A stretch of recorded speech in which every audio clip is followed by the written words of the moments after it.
कुछ business motive से मैंने स्टार्ट नहीं किया था. I was just helping kids around, helping women around in my society. कभी ऐसा हुआ कि स्टूडेंट्स मिलना मुश्किल हुआ या उनमें ट्रस्ट बनाना ज्यादा मुश्किल हुआ? और किसी भी बिजनेस की बात करें तो लोग तो आसानी से मिल जाते हैं, ट्रस्ट गेन करना एक बहुत बड़ी बात होती है. जेनजी मोस्टली जो है स्लैंग लैंग्वेज यूज करते हैं, बट ये जो स्लैंग्स आ रहे हैं ये American English, but exposure therapy. Expose yourself to that atmosphere. क्या इंग्लिश को सीखने के लिए ग्रामर परफेक्ट होना जरूरी है? No, not at all. English. And how will you जज कि ये जो डायलेक्ट यूज हो रहा है इज इट ब्रिटिश और अमेरिकन? जैसे let me give you an example. हम कलर बोलते हैं in American English, we call it colour. In British also we call it colour, but then the difference arises in the spellings. In American we write COLOR, whereas in British it is COLOUR. Most common word the. So we have two pronunciations of THE. One is the other is the. अब ये कैसे Indian English, इसका कोई British और American वाला difference नहीं है. Indian English में ही ये दोनों एक्सेप्टेड प्रोनाउंसिएशंस हैं. इसका रूट लाई करता है ग्रामर के कॉन्सेप्ट में.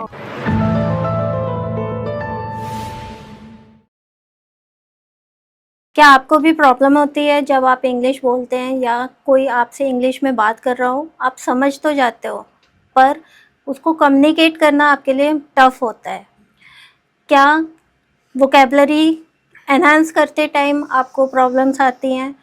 आपको हमेशा ये लगता है कि जो फैशन वर्ड्स हैं या जो नए वर्ड्स हैं उनको बोलने से ही आपकी इंग्लिश इम्प्रूव्ड दिखती है या पॉलिश्ड दिखती है? आज हम इन्हीं सब टॉपिक्स पे बात करेंगे देवरे टॉक्स पर. आज की हमारी गेस्ट नेहा मनोचा जी से, इन्होंने अपने 10+ इयर्स के एक्सपीरियंस के साथ आज तक अपने ऑलमोस्ट 50 के लोगों को ट्रेनिंग दी है for soft skills and English. मैं नेहा जैन, होस्ट ऑफ देवरे टॉक्स, आप सभी का स्वागत करती हूँ और मिलवाती हूँ नेहा मनोचा जी से.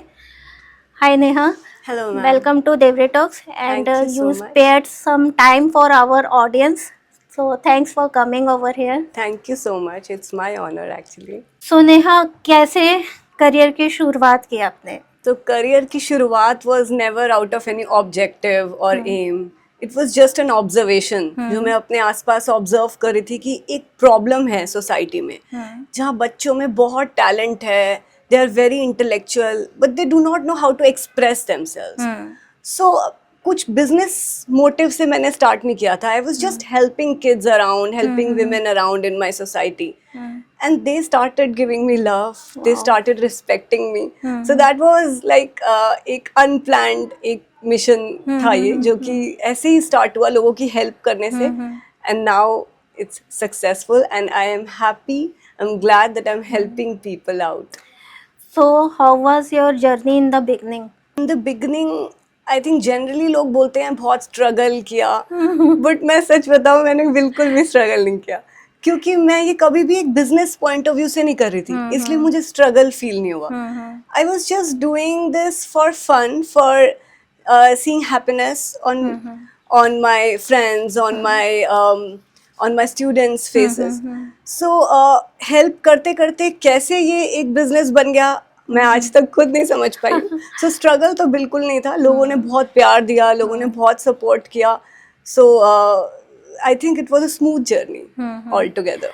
और फिर इंग्लिश बोलना और इंग्लिश सिखाना सीखना, तीनों ही चीजें ऐसी हैं कि सारे इंडियंस के लिए फेवरेट है कि नहीं, एक अलग ही वो मिलता है, रुतबा मिलता है कि अगर आप इंग्लिश अच्छी बोल रहे हो तो. Also respect, like I still remember कैसे जब बच्चों की जॉब लगती थी तो बच्चे आंखों में आंसू लेके आते थे विद स्वीट्स, विद गिफ्ट्स. मतलब वो उनके पास वर्ड्स नहीं होते थे टू थैंक. सो वही एक किक था जो मुझे लगा यार this is the thing that I really want in my life, to see happiness on people's faces. That's the best feeling on this earth. So what was your education? Education, I have done English honors from Hansraj College, Delhi University. So after doing English honors, मैंने ऐसा नहीं सोचा था कि मैं English पढ़ाऊंगी. I went for a job. I got a job in Genpact, so it was going good. Nice, But then कुछ आसपास के बच्चे जब मैं छुट्टियों में घर हूँ तो आने लगे, पढ़ने लगे. एंड वो जो फिर उनके चेहरे पे स्माइल, एंड आसपास की कुछ आंटीज थी जिनको प्रॉब्लम थी इंग्लिश में, तो वो ऐसे ही आ जाती थी, like you know, can you help me somewhere, I want to make my resume, और थोड़ा सा पर्सनालिटी एनहांसमेंट करते हैं. So I started giving them like a week class और सम वर्कशॉप्स, एंड जो रिजल्ट्स दिखने लगे वो अमेजिंग थे. कि after 1 week they started getting more respect at their home. अब उनकी पर्सनालिटी चेंज हो गई है, दे आर मोर कॉन्फिडेंट. तो वो बहुत खुशी से आती थी कि मुझे तो घर में भी अलग नजर से देखा जा रहा है और ऑफिस में भी. So I can witness a change in myself. सो वहां से मुझे लगने लगा कि इसको करियर बना सकते हैं. So that Then you was, started personality development and yeah, career counseling also. yeah, career counseling, communication, English for kids, Okay. for women. So that's how it started. कभी ऐसा हुआ कि स्टूडेंट्स मिलना मुश्किल हुआ या उनमें ट्रस्ट बनाना ज्यादा मुश्किल हुआ? फ्रैंकली, और किसी भी बिजनेस की बात करें तो लोग तो आसानी से मिल जाते हैं, ट्रस्ट गेन करना एक बहुत बड़ी बात होती है. बट मेरे साथ ऐसा नहीं हुआ ज्यादा. क्योंकि मैंने बिजनेस मोटिव से स्टार्ट नहीं किया था. मैं तो बस लोगों की हेल्प कर रही थी. सो ट्रस्ट तो वैसे ही लोगों का बहुत ज्यादा मेरे पे था उस समय, that she is helping our kids, she is helping us. So इतना प्यार, इतना ट्रस्ट था कि आज भी ऐसा है कि लोग, मैं in fact if I appoint some teachers तो लोग बोलते हैं नहीं, आपका ही टच चाहिए, तो आप ही पढ़ाओगे एक बार बच्चे को, चाहे आप 4 क्लासेस दो, we need your touch. So that ways मुझे लगा कि मुझे जनरली लोगों को आता है ट्रस्ट गेन करने में problem, that's a big factor in any business, but मुझे थोड़ा कम आया because I started out of love only. जब भी कोई इंग्लिश में बात करते हैं सबसे बड़ी मिस्टेक क्या करते हैं? तो बहुत सारे किस्से हैं डिस्कस करने के, क्योंकि हम इंडियंस थोड़ा सा लोकल टच में आते हैं तो बहुत सारी गलतियां करते हैं. बट आजकल जो मैं काफी ऑब्जर्व कर रही हूँ in corporate English, generally people से revert back to my email. हाँ. मैं कुछ ही देर में वापस आऊंगा. सो लोग बोलते हैं I return back. So return itself has back in it. Similarly revert back to my email, revert के अंदर एक बैक ऑलरेडी है. So if you are saying revert back, so it means revert back back back. So that's incorrect. So this is a major mistake that I am witnessing these days.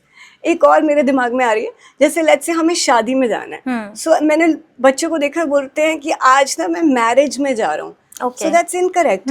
Marriage नहीं है, जो event जहाँ पे 2 लोग celebrate कर रहे हैं अपना एक नया रिश्ता, that's wedding. So we should say we are going to attend a wedding today. या आज मेरे भाई की वेडिंग है, मैरिज नहीं. मैरिज तो उस रिश्ते को कहते हैं जब 2 लोगों की शादी हो गई and they get married to each other. अब वो जो रिश्ते में हमारी मैरिज हो गई है, then you can say marriage. लेकिन जो आप इवेंट अटेंड करें, that's wedding. So mostly Indians मैंने देखा है बोलते हैं आज मैरिज पे जाना है, आज नहीं आ पाऊंगा. So that's also I guess a mistake that I'm witnessing these days. Grammatical mistakes ज्यादा होती है या प्रोनाउंसिएशनल? अगर आप इंग्लिश सीख रहे हो तो मुझे लगता है कि ये सब मिस्टेक्स इक्वली साथ साथ ही चलती हैं, पैरेलल. थोड़ी बहुत ग्रामर भी करोगे, थोड़ी बहुत प्रोनाउंसिएशन भी करोगे. बट मैं हमेशा बच्चों को यही समझाती हूँ कि इससे डरना नहीं है, ना ही कभी काउंट करना है कि मेरी ये गलती ज्यादा हो रही है या वो गलती ज्यादा हो रही है. ये तो जब आप आगे बढ़ोगे किसी भी सक्सेस के रास्ते पे तो प्रॉब्लम्स आएंगी. इंग्लिश के सक्सेस के रास्ते में ये सब प्रॉब्लम्स है, grammar, pronunciation. We have to ignore it. सबसे ज्यादा इम्पोर्टेंट है कॉन्फिडेंस.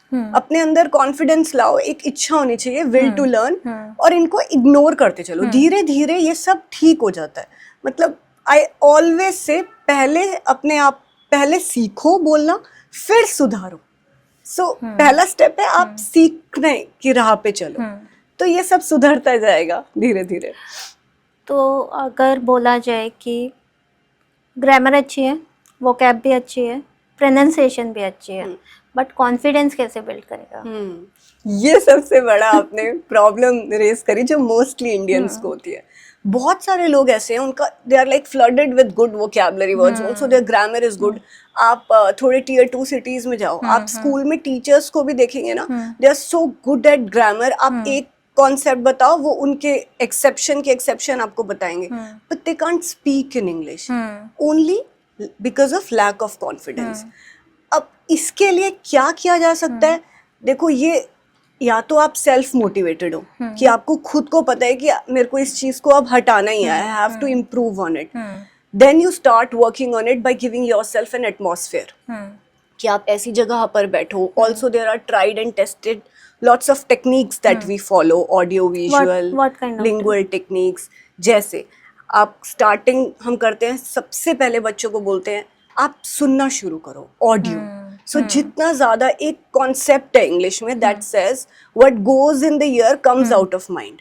तो जितना ज्यादा सुनोगे उतना ज्यादा आपके मुंह पे वो चढ़ने लगेगी लैंग्वेज, किसी भी लैंग्वेज के लिए, not only for English, like let it be German, French, any language. Then comes if you are good at writing तो थोड़ा लिखो, रोज का जर्नल राइटिंग. अगर आपको राइटिंग नहीं पसंद then also it's fine. Second technique is talk to yourself थोड़ी देर, like start giving yourself 10 minutes at least and record it, self record. अब आप अपनी जब वो रिकॉर्डिंग सुनेंगे ना, आपको खुद समझ आने लगेगा कि मुझ में क्या क्या कमियां हैं, and the next time will try to improve it. So that ways you record yourself for 1 month or 2 months, and आप अपनी फर्स्ट और आफ्टर 2 months की रिकॉर्डिंग में खुद से एनालाइज कर पाएंगे. There is a great difference. So these are a few techniques. ऐसी और बहुत है जो हम फॉलो करते हैं. ये है जो सेल्फ मोटिवेटेड है. जिसको लगता है नहीं मैं तो खुद नहीं कर सकता हूँ, देन आपको पता लग गया है, आपने डायग्नोस कर लिया एक प्रॉब्लम है, तो आप क्या करते हो? आपको कोई डिजीज डायग्नोस होती है, आप डॉक्टर के पास जाते हो. तो अगर आपको पता है आप सेल्फ मोटिवेटेड नहीं हो, then go and get that atmosphere. There are lots of centres available, coaching centres, या आजकल तो online there are numerous things available, YouTube groups, कुछ भी ऐसा करिए एक्सटर्नल मोटिवेशन. बट प्रॉब्लम को सॉल्व कर लेना चाहिए the moment you diagnose it. I think sometimes what happen कि आपके पास मोटिवेशन भी है, ठीक है, आप कॉन्फिडेंस, लैक ऑफ कॉन्फिडेंस है, but you don't have the that much time, ठीक है. तो घर में किस तरह से एनवायरनमेंट क्रिएट करें कि वहाँ पे आप ज़्यादा से ज़्यादा बोल सको या ज़्यादा से ज़्यादा इस तरह की चीज़ें देख सको जो कि आपके लिए हेल्पफुल हो.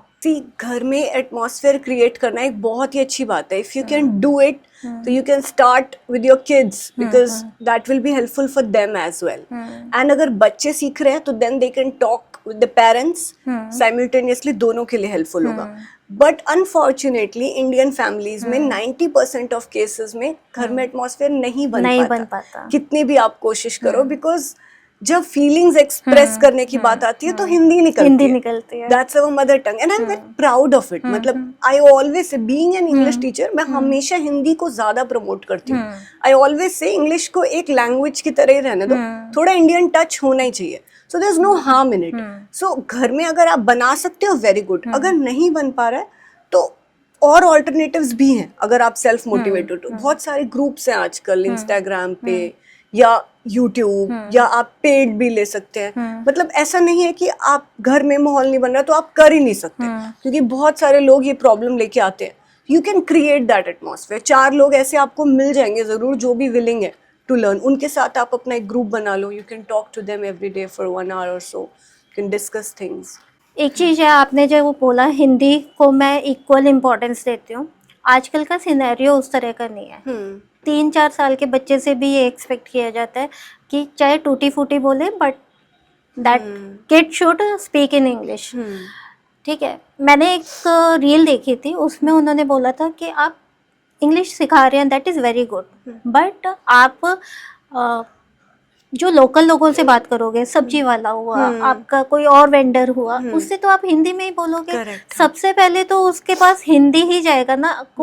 अगर उसको बोलना है 10 रुपीज़ ही बोलना है तो हम पहले उसको 10 रुपये ही बोलेंगे, वो शायद 10 को भी नहीं रिकॉग्नाइज करेगा नंबर को. तो इक्वली इम्पॉर्टेंट है. बट ये जो सिनेरियो इतना बढ़ता जा रहा है कि इंग्लिश बोलना ही जरूरी है, तो आपके हिसाब से वो कितना सही है?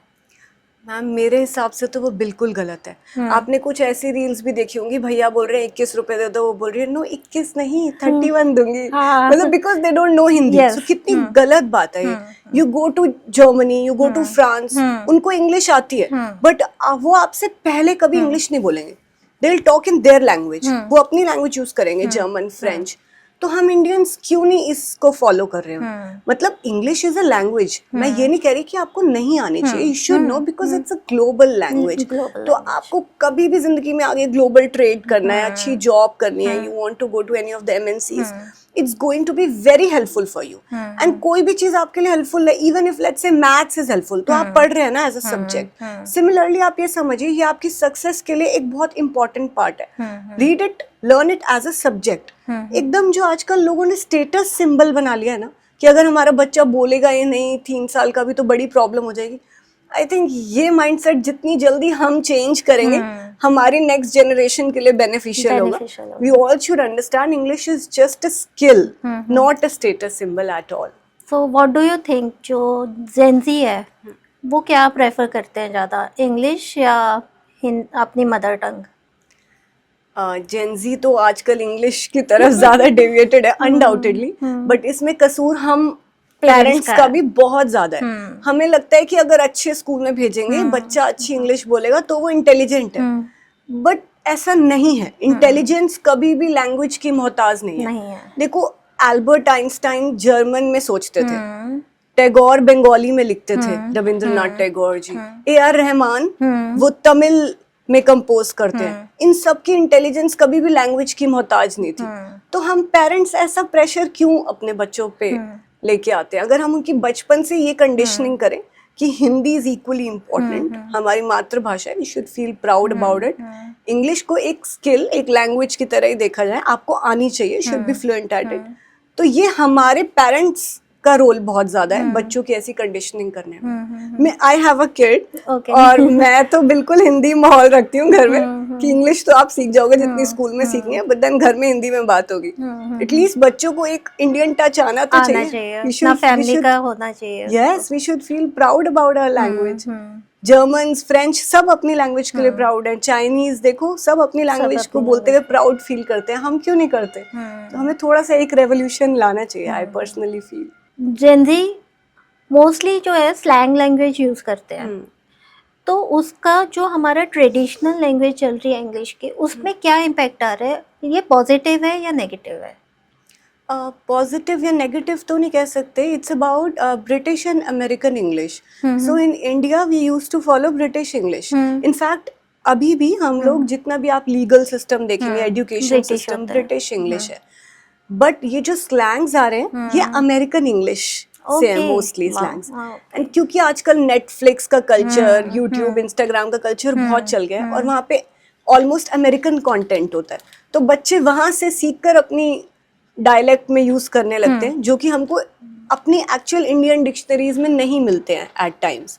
But then it's okay, American English भी एक्सेप्टेबल है, मतलब कुछ ऐसा नहीं है कि इसमें गलत है या सही है, जिसमें आपको अच्छा लगे, they feel cool in it, so it's okay, fine. Okay, and how will you judge कि ये जो dialect use हो रहा है, is it British or American? That's a real fun game. Not only there are lots of words different in British and American, कुछ words different हैं, but there are some जिनकी root same है, word same है, but pronunciation different है। कुछ ऐसे हैं जिनकी spellings different हैं। जैसे let me give you an example, हम कलर बोलते हैं, in American English we call it colour, in British also we call it colour, but then the difference arises in the spellings. In American we write COLOR, whereas in British it is COLOUR. Okay. Similarly flavor, in American it's FLAVOR, U नहीं है, in British it's FLAVOUR. So कुछ spellings में different है। कभी कभी हम pronunciation से पहचान लेते हैं, जैसे आप CANT हम कांट बोलते हैं, सो ब्रिटिशर्स ए पे ज्यादा स्ट्रेस देते हैं, दे से can't, can't, whereas American they put very less stress on A, they say can't. So pronunciation से आप पहचान लेते हो। Also there is one word water. So Britishers when they pronounce this word they put more stress on T. वो T sound बोलेंगे. So they'll say water. Whereas Britishers would pronounce this T sound as D, like water. Okay. Water. So that way कई बार हम pronunciation से पहचानते हैं. And there is a word, most common word, the. THE, the. Yeah. Spelling is same but the and the. The and इसका American British concept नहीं है, इसका तो इंडियन ग्रामेटिकल Okay. कॉन्सेप्ट है। अभी बताती हूँ Okay, आपको wow. इस क्वेश्चन को कंप्लीट करके। अमेरिकन इंग्लिश की बात करते हैं तो एक मुझे ये भी याद आता है, कई को कुछ कुछ वर्ड्स भी डिफरेंट है। जैसे आप ब्रिटिश इंग्लिश में बिस्किट्स खाते हैं, we call it biscuits, Americans में they call it cookies. Cookies. So it's like language same है, the roots are same, but the branches they have grown differently. कहीं pronunciation different हो गई, कहीं spelling different हो गई, कहीं छोटे मोटे words different हो गए। So ऐसे pronunciation से कभी पकड़ लेते हैं हम, कभी हम spelling से पकड़ लेते हैं। So that ways। आपने एक question पूछा था द और दी, very interesting question। I'm glad आपने ये इस podcast पे पूछा, and I hope ये सब बच्चे concept सीख पाए। So we have two pronunciations of THE. One is the other is the. अब ये कैसे इंडियन इंग्लिश, इसका कोई ब्रिटिश और अमेरिकन वाला डिफरेंस नहीं है, इंडियन इंग्लिश में ही ये दोनों एक्सेप्टेड प्रोनाउंसिएशंस है। इसका रूट लाई करता है ग्रामर के कॉन्सेप्ट में। अगर तो THE के बाद कोई वाउल साउंड का अल्फाबेट है, वाउल साउंड्स है AEIOU, इनकी कोई साउंड का एक वर्ड है, let's say THE apple, apple has a sound, so हम THE को बोलेंगे the. If any word is having vowel sound in the starting, then THE would be pronounced as the. Whereas if after THE we have any word that has consonant sound in the starting, for example THE principal, अब P AEIOU sound तो नहीं है, so it's a consonant sound. इधर हम THE को pronounce करेंगे the. Okay. So that means ये grammar का concept था. फॉर एग्जाम्पल आपने मूवीज में देखा होगा दी एंड, वहां पे वो मुंह से बोलते भी हैं दी, क्योंकि ए की साउंड आ रही है AEIOU, therefore it's the and. जब आप ट्रेनिंग देते हो तो फिर इनको कैसे मैनेज करते हो, British English and American English? I generally focus on Indian English. Okay. मेरा तो कॉन्सेप्ट होता है आप अच्छे से इंग्लिश बोलना सीखिए, अपने आप को प्रेजेंट कर सको, आप अपनी बात लोगों तक पहुंचा सको। एक्सेंट आना तो ये like it's like an icing on the cake, आप सीख गए तो ये एक सेकंड स्टेप है, वो बच्चा अपने आप ही सीख जाता है। It's like if they have interest in it, तो वो अपने आप ही मूवीज देख देख के एक्सेंट पे टच आएगा। बट पहला हमारा काम तो होता है उनको सिखाना। For that there are lots of modules. आप पहले ग्रामर का बेस स्ट्रॉन्ग करोगे, क्योंकि इंग्लिश एक it's not like maths formula सिखाया और आपको क्वेश्चंस चलता रहेगा। इसमें लिखने में अलग, बोलने में अलग, and if you really want to add on it, आपको तो फिर मुहावरे अलग सीखने पड़ेंगे, वोकैबुलरी अलग सीखनी पड़ेगी, ग्रामर। सो ऑलरेडी इतना सारा काम होता है। कोई बिल्कुल लास्ट स्टेज पे आ रहा है तो फिर उनके लिए एक्सेंट मॉड्यूल टास्क्स होती हैं, जहाँ वो सिर्फ एक्सेंट सीख सकते हैं। बट जनरली हमारे पास बच्चे वही आते हैं जो सीखना ही चाहता होता है पहले। कुछ फनी एग्जांपल्स बताइए रियल लाइफ जो आपके स्टूडेंट्स ने किया हो या आपने फेस किया हो कई बार। सो एक फनी एग्जांपल मुझे याद आ रहा है। एक बार एक मिडिल एज्ड लेडी थी, वो आई इंस्टीट्यूट पे एंड वो बहुत खुश हुई, मतलब उनको she came for 2 days I guess, and I kind of वो अपनी प्रॉब्लम्स बताई and I kind of give them a few personality development classes with some communication, and मैंने उनको मोटिवेट किया, थोड़ा इंस्पायर किया। So she got so happy. 2-3 दिन बाद ना वो अपनी फ्रेंड्स को लेके आई, और अब वो मेरे आगे उनको बोली कि मैडम इतना अच्छा पढ़ाती है, इतना अच्छा पढ़ाती है कि आप एक्सपायर ही हो जाओगे। Okay. No offenses, मतलब she wanted to say inspire, but वो बोली expire. That was a funny incident. आज तक भी वो मेरे टच में, अभी she has improved a lot and she is doing wonderful in her career. And कई बार हम साथ बैठते तो वो इंसिडेंट याद करके हंसते हैं, मतलब वो एक फनी इंसिडेंट था लाइफ का। और वो उनको भी बोल रहे थे कि जब से मैंने सीखा तब से मैं एक्सपायर हो गई। इंग्लिश पढ़ते टाइम साइलेंट लेटर्स ना बहुत तंग करते हैं बच्चों को। हाँ, जनरली सबको ही उससे प्रॉब्लम होती है। तो कोई ऐसा ट्रिक है कि साइलेंट लेटर्स को आप प्रोनाउंस इजीली कर सके, प्रोनाउंसिएशन के टाइम पे उन लेटर्स का यूज़ आप समझ सके कि दिस लेटर इज साइलेंट और इसको किस तरह से प्रोनाउंस करना है। So there is a whole study for it called phonics. तो अभी एकदम एक ट्रिक में तो ये चीजें नहीं सिखा सकते हम, पूरा फोनिक्स पढ़ाना पड़ता है। बट देन मुझे ऐसा लगता है कि जब बच्चा एक अच्छी स्कूलिंग होती है और वो जब स्टार्टिंग में पहली बार वो लेटर सीख रहा है और फर्स्ट टाइम में ही अगर टीचर ने सही बोला है तो वो जिंदगी भर के लिए साइलेंट लेटर्स वाला ग्रास्प हो ही जाता है. लेट्स से एक वर्ड है DEBT. सो अभी मोस्टली बच्चों ने स्कूल में नहीं पढ़ा है. आप फर्स्ट टाइम जब पढ़ोगे तो आप उसको डेप्थ ही बोलोगे. बट अगर आपने मैम के मुंह से 4 बार सुन लिया, टीचर के मुंह से, जब आप फर्स्ट टाइम वो वर्ड पढ़ रहे थे, इट्स डेट, सो आप उसी तरह से बोलने लगोगे.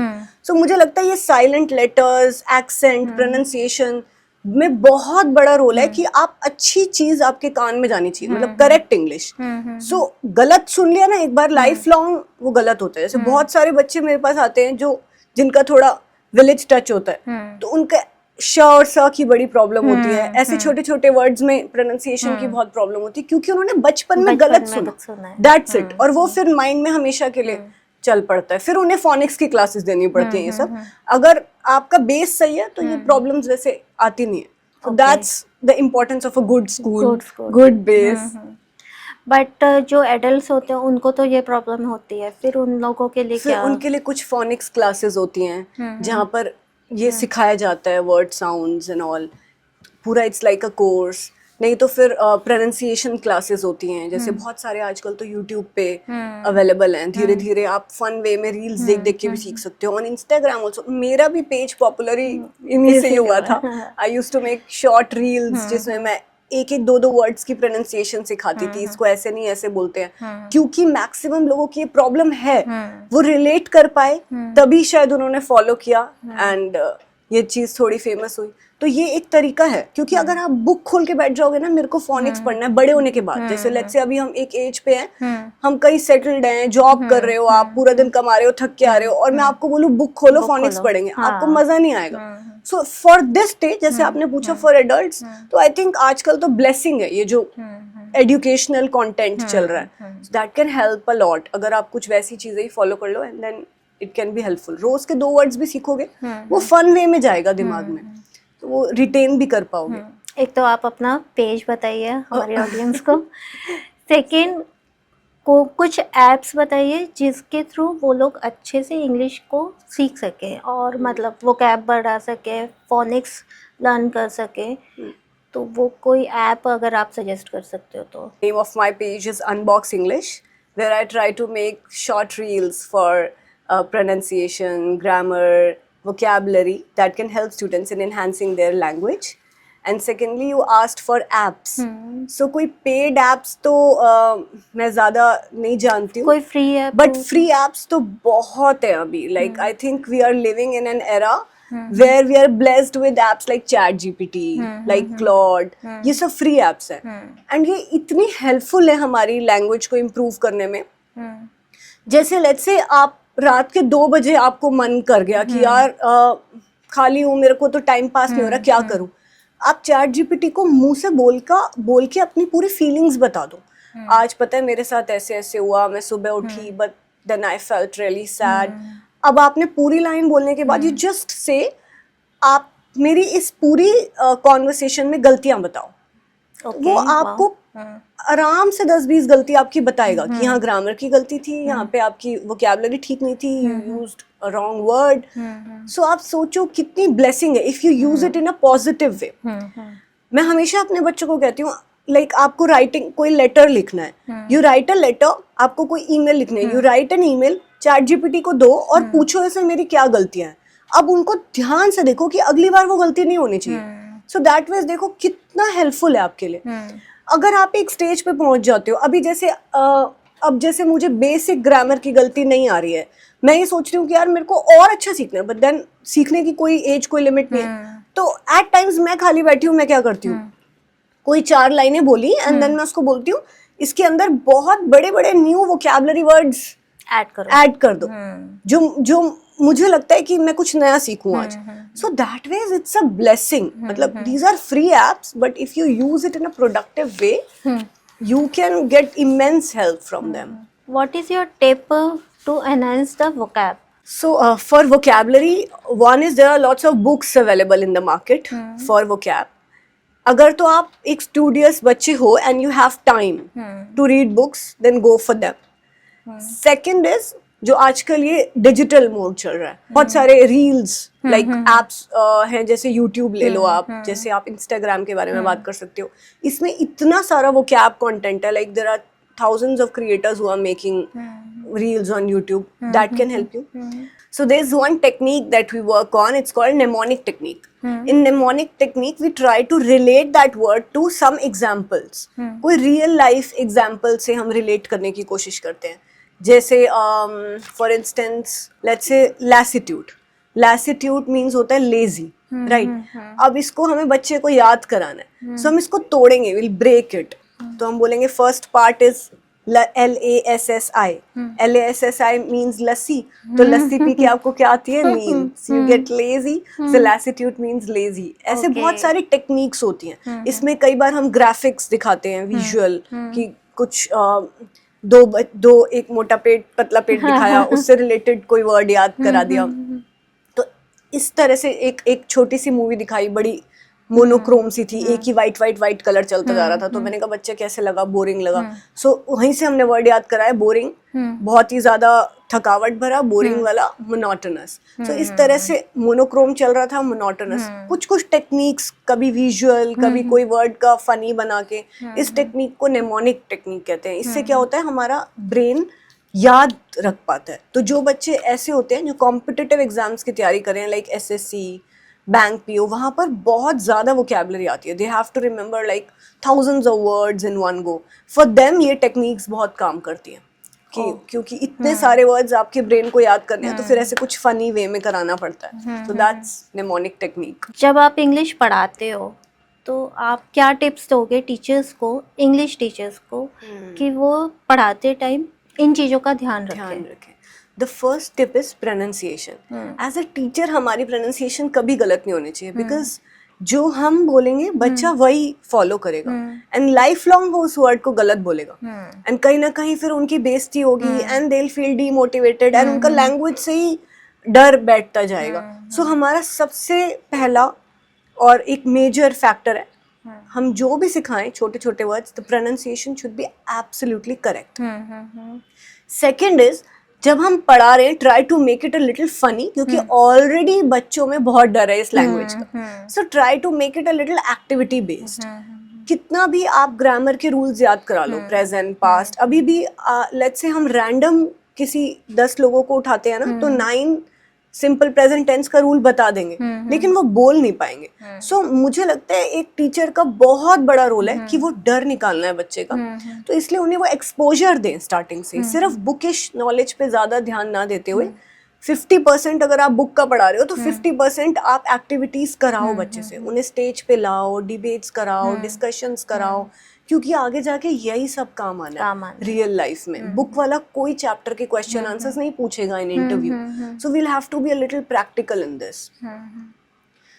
और लास्ट टिप मेरी बस यही होगी सब टीचर्स के लिए, कि दिल से पढ़ाना स्टार्ट कर देंगे. तो जैसे मैंने आपको बताया, I was just doing it out of my heart because it was giving me happiness. तो वो जिंदगी में एक ब्लेसिंग बन जाता है. अगर हम बोझ से पढ़ाने लगते हैं ना, तो ना बच्चों को आउटपुट निकल पाता है, ना खुद को खुशी मिल पाती है. So that's the 3 things I would like to say for teachers. आज के स्टूडेंट्स की लर्निंग स्टाइल में क्या चेंजेस आए हैं? ओह, इट्स लाइक जमीन एंड आसमान का डिफरेंस. हमारे टाइम पे बुक्स अवेलेबल थी बस. हमारे पास अगर in fact let's say if we have doubts, so we used to wait for like 3 days and 4 days कि उस टीचर का लेक्चर लगेगा, and then we'll ask for the doubts. So we had patience. But आजकल reels का जमाना है. एक second में उनको सारी नॉलेज चाहिए. दे वांट रील देखे फिजिक्स का और ये कॉन्सेप्ट आ जाए, रील देखे और इंग्लिश के टेंसेस आ जाए. सो it's like a huge difference, but then I feel it's a blessing also if we use it in a right way. अगर एक कॉन्शियस कंजम्पशन कर रहा है ना बच्चा, एक्टिवली उन रील्स को समझने की और उससे सीखने की कोशिश कर रहा है, then this can be a blessing. आप सोचो ना, आपको एक टॉपिक समझना है, आपको उस टीचर का समझ नहीं आया, on YouTube hundreds of options are available. अगर आप दिल से पढ़ना चाह रहे हो तो आप दूसरे टीचर का ले सकते हैं कोर्स, फ्री सोर्सेज अवेलेबल है, वो देख सकते हो. हमारे टाइम पे कहाँ था ये सब? एक ही टीचर से पढ़ना, समझ नहीं आया तो बोल भी नहीं सकते.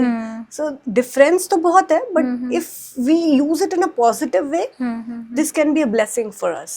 रीडिंग के साथ आपने बोला था कि लिसनिंग, right? तो लिसनिंग में क्या क्या चीज़ें आप ऐसा सजेस्ट करोगे कि वो सुने तो एनहांस होगा इंग्लिश? सो आजकल तो वैसे बहुत सारी एप्स भी अवेलेबल हैं जहाँ पर ऑडियोज होती हैं स्पेशली, जैसे हम लोगों के टाइम पे अगर हमको कोई नॉवल पढ़नी है, so we had only one option कि हमको उठा के बस नॉवल पढ़ना ही बैठना ही है, पड़ेगा। आजकल लेट्स से कभी मैं भी I am busy and I am driving and I want to really read that novel, तो there are lots of apps available जहाँ पे पूरी ऑडियो में है वो नॉवल। आप उसको सुनो, ऑडियो सुन लो पूरी, और आपको जो क्यूरियोसिटी थी नॉवल खत्म करनी है वो भी खत्म हुई। And the best source of learning any language is audio. आपके कान में जो चीज जा रही है ना, that comes out of your mouth. So आप इंग्लिश भी अच्छी हो रही है, लाइक इट्स लाइक एक तीर से दो निशाने, तो और आपका क्यूरियोसिटी भी खत्म हो रही है। Apart from audio books, also YouTube, on YouTube आजकल इतनी सारी ऑडियोज अवेलेबल है। मतलब जैसे छोटे बच्चे ही हैं हमारे घर में, तो हम छोटे बच्चों को भी इंग्लिश में ऑडियो स्टोरीज चला के दे देते हैं यूट्यूब पे। स्क्रीन बंद करी, एलेक्सा चला दिया, कभी कभी एलेक्सा में ऑडियो स्टोरीज चला दी छोटे बच्चों की, सो ताकि उनके कान में चीजें जा रही हैं। सो ऐसे बहुत सारी चीजें अवेलेबल हैं, कुछ एप्स, नहीं तो यूट्यूब, नहीं तो एलेक्सा, ऐसे यूज कर सकते हैं जहाँ से हम सिर्फ सुन सकते हैं। स्क्रीन अवॉइड करनी है बच्चों के लिए, तो that ways also it can be helpful. And for adults, if they are busy, नहीं सुन सकते, कुछ काम कर रहे, नहीं पढ़ पा रहे हो, किचन में है बहुत सारी लेडीज, कितनी लेडीज हमारे पास जो आती है उनको भी मैं ये बात बोलती हूँ, आप कुछ कुक कर रहे हो ना, साथ साथ इंग्लिश का हम like we give them links कि ये 4 स्टोरीज हैं, आज सुन के आना, बस कान में लगा लो, लाइक अपने एयरपॉड्स लगाओ और सुनते रहो। सो आपको उस समय तो लगेगा ये क्या बकवास हो रहा है, but after a few months आपको खुद अपने अंदर चेंज दिखने लगेगा। ये प्रूवन टेक्निक है, what goes in the year comes out of mouth. So audio का बहुत बड़ा रोल है। इंग्लिश बोलने के फियर को कैसे ब्रेक कर सकते हैं? So fear breaks when action starts, and action करने के लिए there is a thing called exposure therapy. Expose yourself to that atmosphere. आप अगर ऐसे एटमॉस्फेयर में अपने आप को ढाल सकते हो, like if you have such kind of atmosphere at home और इन ऑफिस, ग्रेट। नहीं है तो आप खुद अपने लिए क्रिएट करो somehow, like you make some friends or you get involved yourself in some of the coaching centers, अगर आपको genuinely सीखना है तो। अब एक्सपोजर थेरेपी का सेकंड पार्ट है कि जो आप जिन लोगों में अपने आप को एक्सपोज कर रहे हो ना, you should choose your audience very wisely. अगर जिन 5 लोग के साथ बैठकर आप अपनी इंग्लिश को इम्प्रूव करने की कोशिश कर रहे हो, उनमें से किसी ने भी आपको डीमोटिवेट कर दिया कि गलत बोल रहा है या हंस गया, तो जो थोड़ा बहुत कॉन्फिडेंस आया ना वो भी चला जाएगा। So second part of this exposure therapy is choose your audience very wisely. And third part is you should embrace your mistakes, क्योंकि गलतियां तो होंगी। सो आप पहले ही इस माइंडसेट से सीखने के वक्त स्टार्ट करो कि मैं उनको दिल पे नहीं लगाऊंगा। Even if like somebody would rebuke me or somebody would laugh at me, I will not mind that, तो उसको मैं पॉजिटिवली लूँगा। सो ये 3 बातों का ध्यान अगर हम रखें तो मुझे लगता है कि ये फियर, ये जो चीज़ें आपको रोक रही हैं, डर, सब निकाला जा सकता है। जैसे बहुत सारे बच्चे मुझे कहते हैं कि एक बहुत बड़ा ब्लॉक है ये फियर मेरी लाइफ में ना, मेरी सक्सेस रुकी हुई है, it's like a block. So I say, no, it's not a block, it's a lock. If you unlock it properly, there are millions of opportunities waiting for you out there. तो वो समझने की बात है, आप इसको कितना जल्दी अपनी प्रॉब्लम को समझ के you start working on it. क्या इंग्लिश को सीखने के लिए ग्रामर परफेक्ट होना जरूरी है? No, not at all. English generally as a language, if we talk about English, so it has 4 parts: reading, writing, listening and speaking. LSWR. खाली writing का एक पार्ट है ग्रामर। आप देखिए तो इन चारों का एक मिक्स्ड एफर्ट होता है जब आप एक लैंग्वेज में परफेक्ट बन पाते हैं। सो ग्रामर इज लाइक एक चेयर की 4 लेग्स की भी एक की आधी लेग। तो खाली उससे तो कुछ नहीं हो सकता। आप बहुत लोगों को जानते होंगे, all those who are good at grammar but they can't speak. So एक पार्ट है आपका अच्छा होना चाहिए, इट्स लाइक अ फाउंडेशन, क्योंकि जब तक हम आपको बेस नहीं बनाएंगे, आपको टेंसेस नहीं सिखाएंगे, आपको इरेगुलर वर्ब्स नहीं आएंगे कि चलने को क्या कहते हैं, वॉक, तो ये सब चीजें जरूरी हैं। नींव अच्छी होना, फिर आगे ऊपर घर पे काम होता है. So it's like 20 or 30%. आप you go to America, आप Americans की English सुनिए. In fact, there was a research, I remember, recently मैं पढ़ रही थी, there was a research by Oxford, जिसके अंदर नॉन नेटिव स्पीकर्स जो आज बहुत सक्सेसफुल हैं, they are CEOs and or like they are some at some renowned and good reputed posts, and वो रोज मीटिंग्स कंडक्ट कर रहे हैं and they are speaking in English regularly. ऐसे लोगों को उठा के उन पे एक रिसर्च की गई. उसमें 70% लोग ऐसे थे जो बहुत कॉन्फिडेंट थे इंग्लिश में, मतलब लाइक उनकी इंग्लिश भी इंप्रेसिव थी, बट 70% लोगों की ग्रामर गलत थी. तो इनफैक्ट अमेरिकन जो नेटिव स्पीकर्स हैं, आप कोई भी अमेरिकन मूवी देखो, उनकी ग्रामर गलत होती है. तो ऐसा तो नहीं है कि बिना ग्रामर के आप बोल नहीं सक रहे हो, लोग बोल रहे हैं. It's just a part. मुझे लगता है करेक्ट बोलोगे तो और अच्छा लगेगा. किसी भी चीज को करो परफेक्शन से करना चाहिए. तो सीखने के लिए एक बेस है, फाउंडेशन है, बट फिर धीरे धीरे आगे उसके ऊपर आप काम कर सकते हो. Once you are done with the grammar rules, then you start working on your vocab, then sentences and then pronunciation, so that way. But बहुत सारे लोगों को है ना यही लगता है, यार मैंने ग्रामर में ही गलत बोल दिया, ग्रामेटिकली मिस्टेक करती है. अब फिर कॉन्फिडेंस लूज, फिर वही प्रोसेस स्टार्ट. थोड़ा सा माइंडसेट शिफ्ट करना पड़ेगा और हमें इस चीज को एक्सेप्ट करना पड़ेगा कि अगर गलती हो भी गई, जैसे मैं अभी आपको बता रही थी, एक्सपोजर थेरेपी का थर्ड पिलर था एम्ब्रेस योर मिस्टेक्स. अगर गलती हो भी गई so you should be okay with it. देखो कोई भी इंसान जो आज सक्सेसफुल है, आप language, let's not talk about language, किसी भी पाथ में सक्सेस पाने, आप भी आज एक सक्सेसफुल पोजीशन पे हो, क्या आपकी लाइफ में प्रॉब्लम्स नहीं आई होंगी, गलतियां नहीं करी होंगी? सब कोई, जो भी इंसान कुछ भी अचीव करता है तो गलतियां तो पार्ट एंड पार्सल है. तो लैंग्वेज सीखने में भी होंगी, इसमें शर्माने की क्या बात है. और हम इंडियंस हैं, वी नो दिस की एक सेकंड लैंग्वेज है, हमारी हिंदी इज फर्स्ट लैंग्वेज. तो हमको तो इस चीज को उल्टा और एम्ब्रेस करना चाहिए कि चल यार सीख रहा है, थोड़ी बहुत प्रॉब्लम हो भी गई तो क्या है. सो मुझे लगता है इसमें सोसाइटी का बहुत बड़ा पार्ट है और we all should join our hands together. और हमें इस बात को प्रमोट करना चाहिए कि हिंदी में ही बात करो एक दूसरे से. मैं बीइंग एन इंग्लिश ट्रेनर ये बात बोलती हूँ बार बार सबको कि we should be very proud of speaking our mother tongue. हाँ, इंग्लिश आना जरूरी है क्योंकि ये एक सक्सेस का पाथ बन गया आजकल. आप इंटरव्यू के लिए जाओ, इंग्लिश एक मेजर रोल प्ले करेगा. आप कोई भी competitive after class 12th, late it B CUET, आजकल तो कॉलेज के एंट्रेंस के लिए जो CUET हो रहा है उसमें भी इंग्लिश का मेजर पार्ट है. बाहर जाना है, IELTS एग्जाम उठाओ, टोटली इंग्लिश बेस्ड. क्या MBA करना है, कैट उठाओ, इंग्लिश बेस्ड.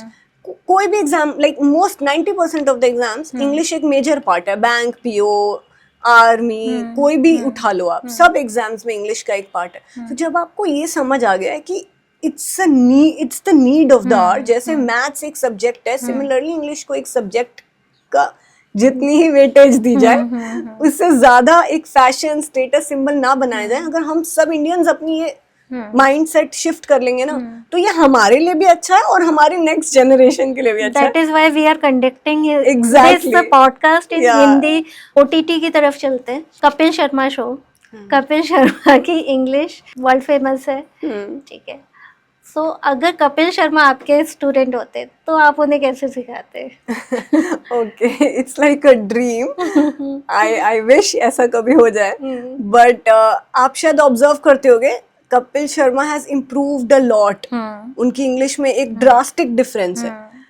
आई फील 100% उन्होंने अपने ऊपर काम किया है. एंड जैसे मैं इतनी देर से बोल रही हूँ, अगर आपको जिंदगी में सच में कुछ सीखना है तो थोड़े मेहनत तो उसके लिए करनी पड़ेगी. एंड आई एम श्योर वो कोई क्लासेस ले रहे हैं, उन्होंने कुछ तो काम किया अपने ऊपर. And second important thing is atmosphere. वो जिस एटमॉस्फेयर में आजकल रह रहे हैं, like surrounded with Bollywood people, so आप सारा दिन सुनोगे ना इंग्लिश, तो वो अपने आप ही निकलने लगती है. आधी तो वहीं से ही रिफाइन हो जाती है, आधी अगर आप किसी की हेल्प ले लो तो चीजें जल्दी हो जाती हैं. जैसे आपको पहुंचना है कहीं रास्ते तक, भटक के जाओगे 4 घंटे लगेंगे, नेविगेशन को यूज करोगे 2 घंटे लग जाएंगे. Similarly you can take help of trainers like us, जो कि जिनके पास ट्राइड एंड टेस्टेड टेक्निक्स होती है, तो वो थोड़ा जल्दी हो जाता है journey. So I am sure उन्होंने हेल्प ली है किसी की क्योंकि उन्होंने इमेंस इम्प्रूवमेंट है. एंड आई ऑल्सो विश कि कभी वो मेरे स्टूडेंट बन मौका पाए। मिलेगा तो कैसे सिखाओगे उनको? कुछ टेक्निक्स है हमारे पास जो हम सब बच्चों पे यूज करते हैं। जैसे हम स्टार्ट करते हैं वर्ड से, हिंदी भी सीखनी है आपको तो पहले कैसे, सबसे पहले छोटा बच्चा है हम उसको हिंदी के छोटे छोटे वर्ड सिखाते हैं, बेटा ये बुक है, ये कॉपी है। So we start with good words, then we try to give them atmosphere कि अब उन वर्ड्स को यूज करें in sentences. Then we start giving them some audio visual exposure कि अब उन वर्ड्स को देखो लोग कैसे यूज करें ताकि वो दिमाग में जाए। सिर्फ वर्ड्स सिखा के काम नहीं बन सकता है, वी फॉरगेट इट, कोई भी भूल जाता है, even I will forget it. So अब हम उसी एक वर्ड को कम से कम 100 टाइम्स रिपीट कराते हैं।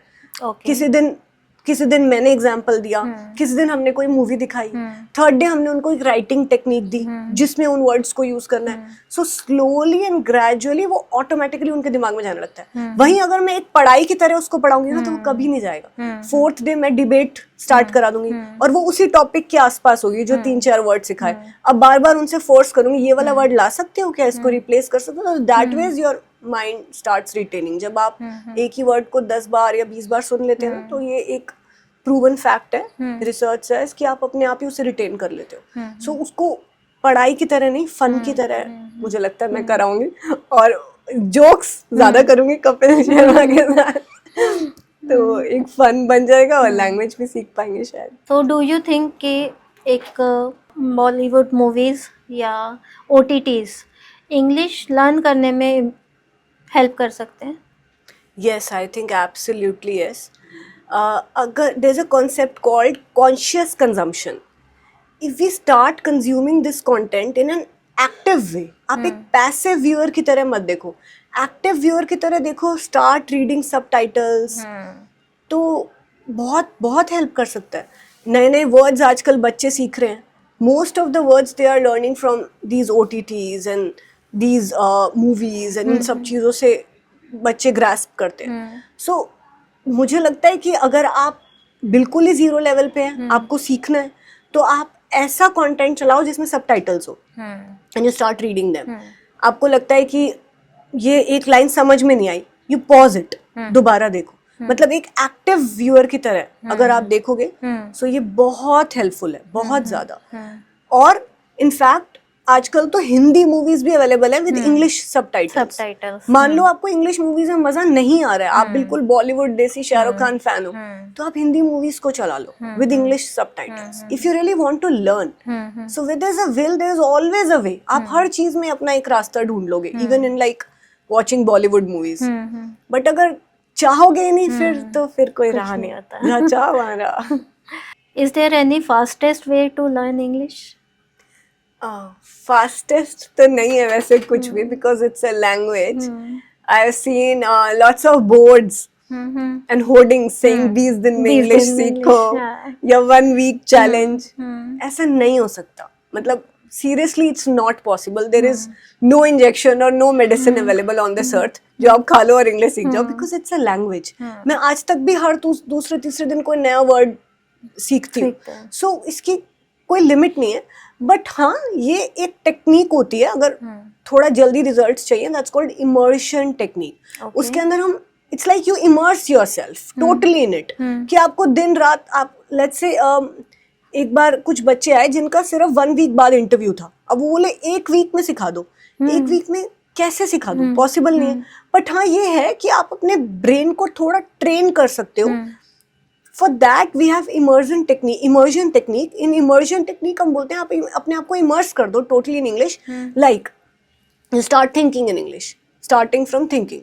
आप सोचो जो भी आपको माइंड में सोचना है, किसी के आगे अभी मत बोलो, आप सिर्फ सोचो, इंग्लिश में सोचो कि मेरे दिमाग में 10 बातें चल रही हैं, मैंने I try to translate in English. जो भी अब आपने सोचा, now record it, self record. Second, mirror talk करो। आप मिरर के आगे खड़े हो जाओ, वो पूरा का पूरा बोलो, मिरर टॉक करो, रिकॉर्ड करो। अब उस सब रिकॉर्डिंग को दोबारा सुनो। जितना टाइम बच रहा है इंग्लिश कंटेंट देखो, इंग्लिश ऑडियो सुनो। सो पूरा दिन आपने एक अपने आप को उस एटमॉस्फेयर में इमर्स किया।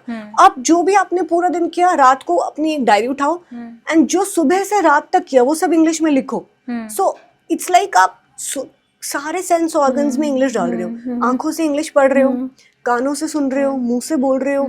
सो उस टेक्निक से आपका ब्रेन मतलब it gets the command and the brain also starts thinking in English. तो मैं नहीं कह रही हूँ कि आप सीख जाओगे, बट हाँ कुछ रिजल्ट्स आपको दिखने लगेंगे, Improvement थोड़ा होगी. थोड़ा आप बोलने लगोगे, आपके जबान पे आने लगेगी लैंग्वेज.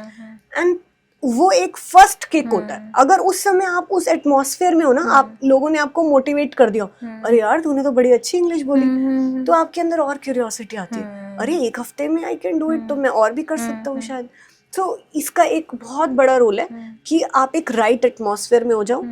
और अगर आप उस राइट एटमॉस्फेयर में नहीं हो तो अपने लिए क्रिएट करो. आजकल बहुत ग्रुप्स, बहुत चीजें अवेलेबल है if you really want to do it. So that way you can get quick results. तो अमिताभ बच्चन जी का वो डायलॉग बिल्कुल अच्छे से ले लेना चाहिए, I can walk in English, I can talk in English.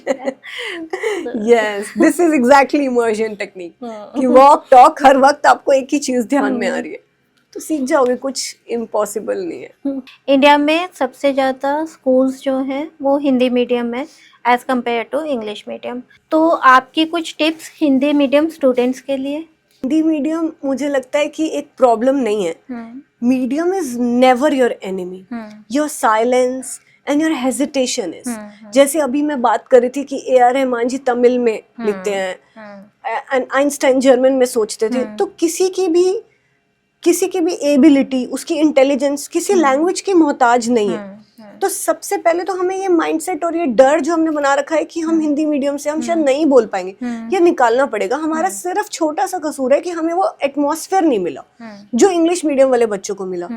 तो ठीक है, जब हमें समझ आ गई कि ये प्रॉब्लम है तो उसके ऊपर काम करो. You give yourself that atmosphere. आपको एटमॉस्फेयर चाहिए, आप उठाओ यूट्यूब के 10 चैनल्स वो वाले सब्सक्राइब कर लो, आपको सिर्फ वही रील्स आने लगेंगी. इंस्टाग्राम उठाओ, 10 चैनल वो वाले करो फॉलो, और फिर वही रील्स आने लगेंगी. So you will get that atmosphere. आप सारा दिन वही सुन रहे हो, कानों में जा रहा है. And talk to yourself. हमारे टाइम पे देखो, there was nothing available, like कोई इंस्टाग्राम ग्रुप्स नहीं थे, कोई ऐसे चैट ग्रुप्स नहीं थे जहां हम बात कर पाए, जो कि आज बच्चों के लिए अवेलेबल है. सो कोर्सेज नहीं थे इंग्लिश के डिजिटल. आज तो आप एक इंग्लिश का कोर्स डिजिटल ढूंढो, आपको 10 मिल जाएंगे, जहाँ पे AI मॉडल है आपसे बात करेंगे. ऑल्सो लाइक अभी मैं बात कर रही थी, chat GPT talks to you. So हमारे टाइम पे ये सब नहीं था. So we used to talk to ourselves. एक घंटा मैं वॉशरूम में शीशे के आगे खड़े होकर इंग्लिश में बात करती थी खुद से. सो मेरे को लगता है अगर आप ठान लो ना, फिर कोई medium, nothing is your enemy. It's like only your hesitation, your fear, that's your enemy. जिस दिन आपने उसको जीत लिया ना, तो एक लैंग्वेज ही तो है, सीखी जा सकती है. आपके हिसाब से एक कोई हैबिट जो आज ही सबको स्टार्ट करनी चाहिए? जैसे मैं बार बार रिपीट कर रही हूँ, बहुत बड़ा रोल है audio. You start listening to audios. And अगर आपको जेन्युइनली सीखना है ना, तो आप एक छोटा सा 30 मिनट्स का ऑडियो सुनो. अब जो आपने सुना उसको रिपीट करने की कोशिश करो, उसको खुद से बोलने की कोशिश करो, ताकि आप ध्यान से सुनो. कई बार हमारा ध्यान इधर उधर चला जाता है. सो आप ध्यान से सुनेंगे. अगर आपको पता है कि मुझे इसको रिकॉर्ड करना है, एंड रिकॉर्ड इट. सुनो, बोलो एंड रिकॉर्ड दैट, और उसको सुनो. अपनी रिकॉर्डिंग्स को साइमल्टेनियसली फॉर 10 days और फॉर 20 days सुनो. आपको खुद ही ड्रास्टिक डिफरेंस दिखेगा first and 20th day. So I think this is a habit we all should inculcate if we are willing to learn and enhance our language. आपके हिसाब से AI के usage से learning बढ़ी है या डिपेंडेंसी बढ़ी है? So AI, I think आज के टाइम पे इट्स अ ब्लेसिंग. अगर हम इसको पॉजिटिवली यूज करें तो इसके बहुत फायदे हैं. जैसे मैं अभी डिस्कस कर रही थी, हम वोकैबुलरी वर्ड्स ले सकते हैं, we can get synonyms, we can write anything. In fact इतना आसान हो गया आज के टाइम पे ईमेल्स लिखना, किसी को बड़े बड़े मैसेजेस भेजना, अपनी बात कम्युनिकेट करना. बहुत सारे बच्चे जो पहले इंग्लिश में थोड़े से वीक थे, बैक एंड पे काम करते थे, आजकल उनके लिए चैट जीपीटी एक भगवान बन गया है. वो कुछ भी लिख के भेज देते हैं. ये ब्लेसिंग है या इसका कोई नुकसान भी है. सो वही I was saying, it's like a coin that has two faces. इसकी अच्छाइयां तो बहुत है, but the only negative part is we are losing our creativity. आज आप एक बच्चे को ईमेल लिखने के लिए दो ना, अगर चैट जीपीटी नहीं चल रहा, इंटरनेट नहीं आ रहा, तो वो लिख नहीं सकते खुद से. सो एक आप इसको पॉजिटिवली भी देख सकते हो, नेगेटिवली भी देख सकते हो. बच्चों की क्रिएटिविटी जो जिससे कि अगर चैट जीपीटी नहीं भी है और एक अच्छी ईमेल ही लिखनी है, तो उसके लिए कोई टिप कि अपना एआई को भी यूज करो और खुद का भी कुछ क्रिएटिविटी लाओ, उसके लिए आप क्या बोलोगे? मैम मैं तो हमेशा ये गाइड करती हूँ, even like in corporate workshops also, आप पहले खुद लिखो, give it to ChatGPT, आप इसे करेक्ट कर दो, if there are any grammatical errors उनको ठीक कर दो, इफ यू फील कोई वर्ड रेपिटेड है तो उसको ठीक कर दो, बट पहला फर्स्ट आपका खुद का ह्यूमन टच होना चाहिए, बिकॉज आप कितना भी चैट जीपीटी यूज कर लो, वो 1 मिनट में पता लगता है कि ये चैट जीपीटी से लिखा हुआ है, क्योंकि उनकी वही घिसीपिटी लैंग्वेज है जो वो हर जगह यूज करते हैं। और आप जो इमोशंस ला सकते हो, जो आप अपनी बात एक इमोशंस के साथ डिलीवर कर सकते हो, वो एक रोबोट कभी भी नहीं कर सकता। सो आई ऑलवेज सजेस्ट खुद से लिखो, फ्लडेड विद इमोशंस, फिर दे दो एक बार चेक करने के लिए कि कुछ गलती है तो ठीक कर दे, तभी आप एक बैलेंस बना सकते हो। आई थिंक पहले हम लोगों को कोई वर्ड नहीं आता था, हम लोग एक डिक्शनरी यूज करते थे। अब तो डिक्शनरी की जरूरत ही नहीं है, कोई ऑनलाइन भी नहीं चेक करता कि डिक्शनरी में क्या है। बट आई थिंक कि अगर आपको अपनी वोकैब इम्प्रूव करनी है तो डिक्शनरी तो चाहे आप ऑनलाइन चेक करो, चाहे आप हार्ड कॉपी चेक करो, एक ही बात है। बट मैं तो बोलती हूँ जहाँ टाइम बच जाए, लाइक वहाँ बचा लो, अगर आप गूगल पे डाल के वो वर्ड मिल जाता है तो इट्स गुड। बट कुछ लोग सोचते हैं जब हम डिक्शनरी खोलते थे तो ऊपर नीचे और भी बहुत वर्ड्स मिल जाते हैं। So if you have time, go for it. Traditional ways are always the best, and वो एक फीलिंग, ह्यूमन टच तो उन्हीं से ही आता है। बट थोड़ा टाइम का क्रंच है तो Google is also good alternative, chat GPT is also good alternative. What I do generally is, क्योंकि जब मैं पहले डिक्शनरी पढ़ा करती थी तो उसमें एंटोनिम्स, सिनोनिम्स सब होते थे, तो बड़ा दिमाग खुलता था कि अच्छा ये भी सिनोनिम्स है।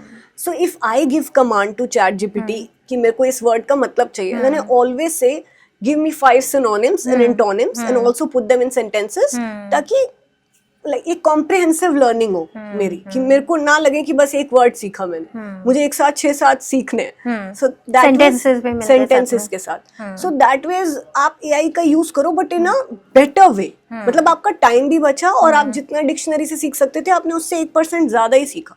So ये तो अब हम इंसानों के ऊपर है कि हम इन रोबोट्स का कैसे यूज करेंगे, ये थोड़ा सा हमें कॉन्शियस होना पड़ेगा। तो final message for our audience. So final message for the audience is, if you really feel कि आपको जॉब में आगे ग्रोथ नहीं मिल रही, या आप किसी कॉम्पिटिटिव एग्जाम की तैयारी कर रहे हैं एंड इंग्लिश एक ऑब्स्ट्रक्शन बन गई है, so it's not at all a cage. Trust me, the English or this language can give you better stage in life, but for that we'll have to use it consciously। आप थोड़ा सा अपनी language पे काम करो and देखो कैसे ये लैंग्वेज आपको एक विंडो देती है that can give you wings and you can rise really very high in life. Treat it as a ladder towards your success and you can become a leader very soon.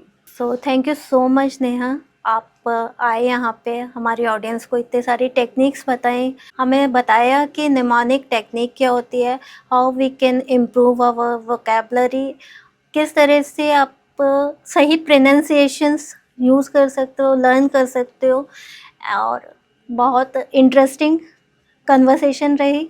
Thank you so much for coming here. Thank you so much, the pleasure was all mine. Thank you so much. इसी तरह के interesting content को देखने के लिए YouTube पर जाकर search करें देवरे टॉक्स, और देवरे टॉक्स क्लिप्स को इंस्टाग्राम पे। Thank you.